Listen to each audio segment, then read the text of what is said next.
Dearest listeners, Book babes and book bros. welcome to Book Babble. I'm Rachel, And I'm Tanya, and we're the Witlet Women, your host for the day.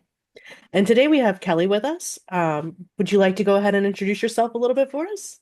Hi, I'm Kelly Parrish. I am writing my debut hockey romance that is set to release this this fall, maybe. I haven't quite picked a date yet. I've been kind of taking my time just to perfect it to my perfection before I release it to anyone else. Well, we're excited to have you, Kelly. We're ready to get started with the 5 minute AMA. Are you ready to babble? Yes. All right, I'll put 5 minutes on the clock right now. All right, so to get us started, what inspired you to write this story? So I'm a huge hockey fan. Like I absolutely love hockey. And I read a lot of it. I have not read it in quite a few months, but I really want to write my own story. I know there's so many, but I want to write my own. Even if it's not a top seller, even if I don't get traditionally published, I just wanted to write my own. Like just to say I wrote a hockey romance. Yeah, I love that. So, being such a big hockey fan and writing a hockey romance, how much research goes into that? So probably a lot. I don't know how other ones do it. I watch it.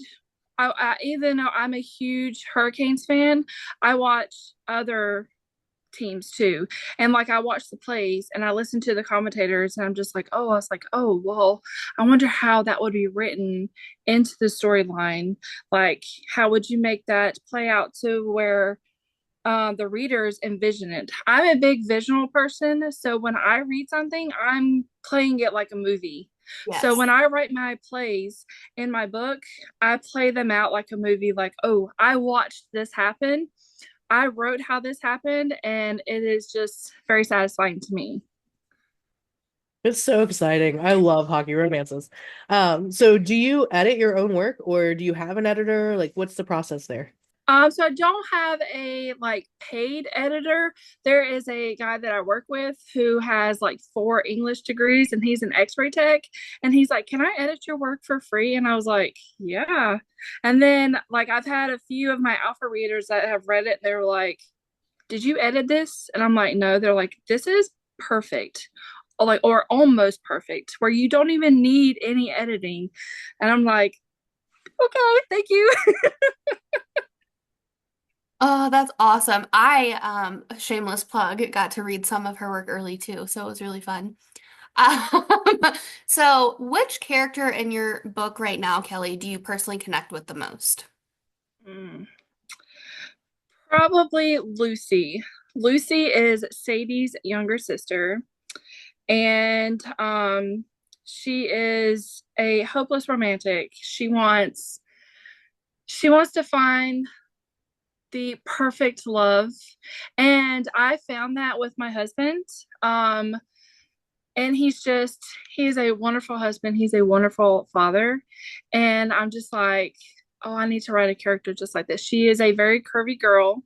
I know Sadie is she's tall and skinny, and I was like, I've already written the character for her. I've already had the character art because I was gonna make all of my girls curvy, but just something said that Sadie needed to be skinny. Like she didn't need to be curvy, but all the rest of my girls are.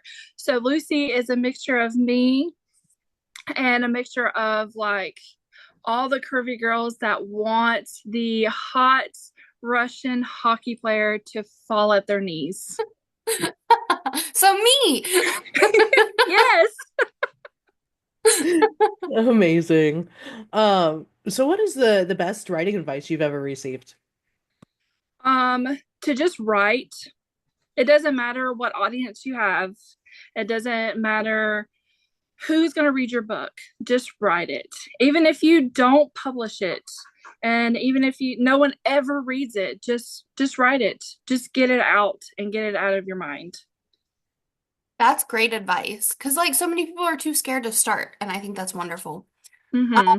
All right, let's get one more in before it's over. Can you tell me a secret about your book that no one else knows yet? Well, I mean, there's like two or three people that know. So I'm a huge Swiftie, and I have left little Easter eggs of my favorite Taylor Swift songs, as well as my favorite country songs. So you'll see little snippets of like lines from the songs in there that my guys are saying to my girls, and it's Oh, just something really fun that I wanted to do. I was trying to like be a mastermind of Taylor Swift and like leave little Easter eggs to where you know what song they're from. So I hope I did that well. I'm sure you did. Um, Awesome. You made it through the 5 minute AMA.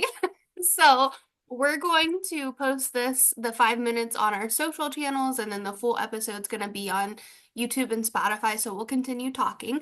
But yeah, so I would love to attest to that, but I am not a Swiftie. Don't come for me in the comments, It's okay. Kelly.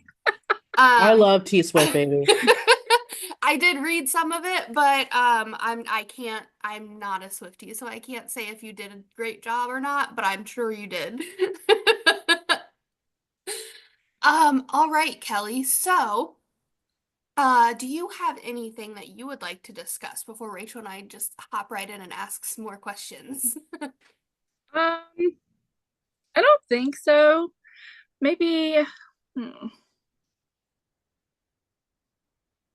I do hope to write 4 hockey romances, and I have a billionaire book that I've got like 15,000 words in, and a small town romance that I have kind of started. So I've got a range of stuff that I'm writing on that I've got like in my head trying to get out. So maybe I'll be around for a while. We hope so. I love that you're doing the hockey romance and that you're also branching into other subgenres. The good thing is, if you all don't know, Kelly is planning on making her hockey romance a series. So we'll have more than one hockey romance from her. But it would be so cool if you could break into the other subgenres. I would love that. I'm I'm just gonna sold on the hockey romance. I'm gonna try. So, my second book, which is Lucy and Milo, he's my hot Russian guy. His sister is actually her book is the first billionaire, and I and I know that it's all out of order, but I actually wrote her book first before I wrote the hockey romance, and I was Wow. like, I want to make her Russian, and I want her to have a brother. So then I made my hockey boys, and so that's kind of where my mind went with that. And I was like really excited because I made her love interest the new owner of the hockey arena. So that was pretty cool for me to do. So it's you'll see like kind of where my little Easter eggs go. Yeah. So are you planning on making all of your series kind of interconnected? Kind of, but you don't they'll be standalones. You don't have to read them all in order. Um but you'll see characters from each one. Now, my small town, you probably won't see any of the hockey or the billionaire. It'll be something completely different, but I have based them all out of North Carolina. So, because that's where I'm from. So I've started visiting small little towns here to like, kind of get the vibe. Like I live in a small town, but I wanted to like research other small towns. Yeah, that's perfect. Oh my So, gosh, I'm so excited. I love all of the interconnected things. Like, even if you don't have to read them in order, just seeing those characters appear in another book for a Mm-hmm. cameo, that makes it so fun. Yes. yeah. So you're talking about these tropes that I love. Like, I love hockey romance. I love small town. I really love billionaire. What other tropes do you have going on in here? Because these are amazing so far. So the first book, King of My Heart, is of course hockey. It is a two-night stand, a secret pregnancy, kind of a second chance. And then the second book, which is Lucy and Milo, it's a accidental marriage. Um, he's kind of like the the like not really the bad boy, but he's really rough on the ice, but like he fell head over heels for Lucy. Oh, head over heels. I love the accidental marriages because like they're all so different, but and you're just like, how do you accidentally get married? And then and then Well, you you'll find find out. out. And it's so I love it. Please release it. I'd love to read it. I'm going to. And then my third one, he's very troubled. I'm trying to not give away a whole lot, but I wanted to bring light to SA for men. Um, I've done a lot of research on it. I have gone down a rabbit hole on it. I don't personally know anyone who has had that happen, but something like, told me, hey, let's write about this. Let's put some light to it and say that it's not only women who are done that way. It is also men too. Hmm. But I I love didn't that. like so he's a little darker. He loves harder than anyone. So I wanted to make his book a little bit on the dark side, but when he meets his woman, she brings light into his world. I love that though. So I'm a therapist. I talk about that quite often on here actually. And one of the things I specialize in is trauma and sexual abuse. And I'm not supposed to say that word, so SA. So, so I don't know, Todd, you can edit that out. But so I know that the men who experience SA are very, very underrepresented and have Mm-hmm. very few resources available to them. So hearing that you're representing that in a story and bringing light to that is just incredible, and it just speaks volumes. Yeah. You hear about women all the time, and I am all for a woman's woman. But if we've, I mean, and in all honestly, we've had multiple women who have said that, oh, I've been SA'd, and it comes to find out that they haven't, just to get back at an ex-boyfriend or whatever. Like that is like, I'm not for that. Please do not ruin it for other women who have. I have before, and it was by a boyfriend. That said boyfriend is now, he died during COVID. So I mean, not very sad about it because of what he did to me. But I think that it should not be played around with, and it should be brought to light that men can have it too. Yeah.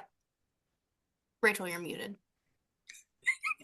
Yeah, I know. I said absolutely, yeah, because then I was like, I want to dive into that, and I'm like, that's probably not the right venue for this, but It's okay. I'm sorry. I'm yeah, no, no, sorry. no. I get on a soapbox because I think, like you said, like I specialize a lot in women's mental health too, but it's just a passion of mine that men specifically are they struggle with getting the help that they need because of Mm-hmm. the stigma and bias we have in our culture about men needing to not need help, and the fact that so many people believe that men cannot be SA'd, and it's just not true.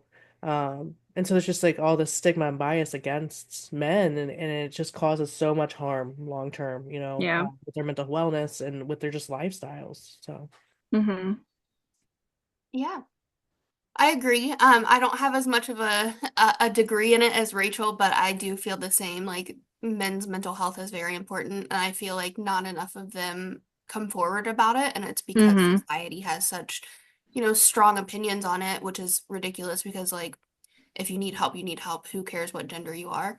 Exactly. Um, but yeah, I'm glad you're bringing that to light and you're writing a book specifically to help spotlight that. And hopefully it gets enough traction and people see it and they realize that they can find help. So thank you from, You're welcome. I hope I do it justice, and not to say that he is, I don't want to say like I don't know. I don't know how to like word the correct words. I don't want to say that he was essayed by like another man, but he was, I guess, sexually victimized by other women, if that makes sense. yeah, I mean, that is something that can happen in the real world. It doesn't always have to be from a man. So Mm-hmm. I think it's great that you're bringing light to that. gonna do my best. Yeah. Well, that got serious really quickly, I'm guys. sorry. I'm No, sorry. I think that was a great conversation that we had. The unfortunate side effect of that is that we only have a couple of minutes left. So Rachel, Kelly, I'm going to open the floor to you both. Is there any other, final topics you wanted to discuss really quickly? I don't know, Rachel, do you have anything for me? No, because I'll just go on another soapbox. So I'm really excited about your books. I'm automatically a fan, so let's bring it on. I'm so excited. All right. Well, Kelly, we are at time now. As Rachel said, I will mimic her. We are so excited for your books. We cannot wait for them to come out, and we would love to have you on again when you start, putting out more. So we'll keep Yes. in touch. All right. Thank you so much. Thanks, Kelly. Have a good one. You too.